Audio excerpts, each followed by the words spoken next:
діннен саязымыз көрсетеді. Келесі тақырыбымыз ал-ихдат деп қояды, аза тұту. Бұл әйел кісіге байланысты болады. Егер әйелге бір жақын болған кісілерден бір өтінен өткен болатын болса, әкесі ма, шешесі ма, бауыры ма, оған аза тұтудың мерзімі 3 күн. 3 күннен артық аза тұтуға болмайды. Яғни бұл жаңағы араб тілінде ихдат деп қояды. Яғни бұл кезде не істеу керек? Оған әдемі киім киюге болмайды, әтір сулар себуге болмайды, әшекейленіп жаңағы тағынуға және болмайды екен. Бұл кезде аза тұтып жүру керек. Қарапайым, боянбай, әтірленбей, әдемі көйлек киместен жүру керек. Бірақ арнайы осындай түс киіп алсын деген нәрсе жоқ. Тек әшекейленбей, әдеміленбей жүрулері қажетті болады екен. Ал енді егер әйел кісінің күйеуі қайтыс болатын болса, онда ол 4 ай 10 күн осы аза тұту керек. 4 ай 10 күн. Яғни 4 ай 10 күн ол әдемі киім кие алмайды, ол әтір су себебіне алмайды, сондықтан өзіне ықтият болып жүру керек болады екен. Яғни күйеуі өлген жағдайда ғана. Қалған жағдайдың бәрінде 3 күннен артық кетуге болмайды.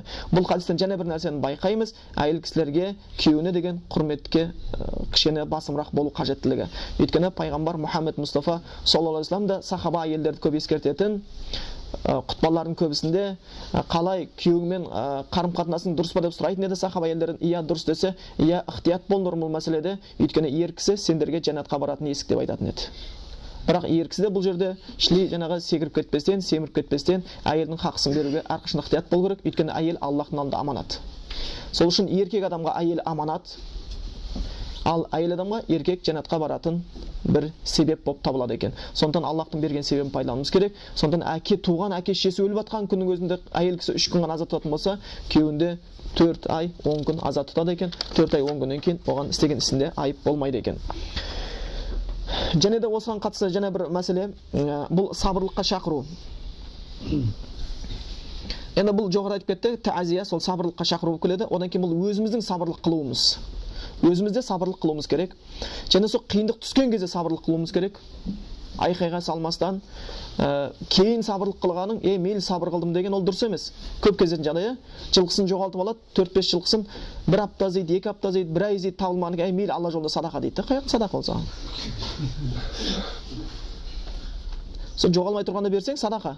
Жоғалып кеткен мейлі Алла жолында садақа болсын деп қояды.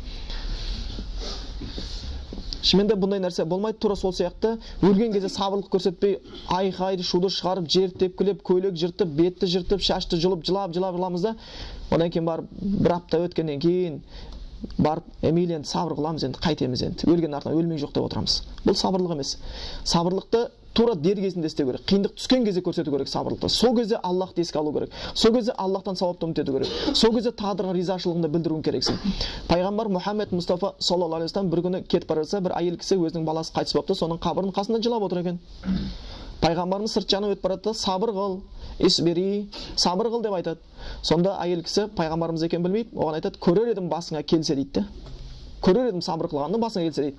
Соң пайғамбар оның жағдайын байқайды, үндемей ары кетіп қалады. Кейін оған кісілерге айтады, сен жаңағы айтқан адам, кішкене дауысын көтеріңкіреп сөйлеген адам, ол пайғамбарымыз Мұхаммед Мұстафа саллаллаху алейхи ва саллям еді дейді.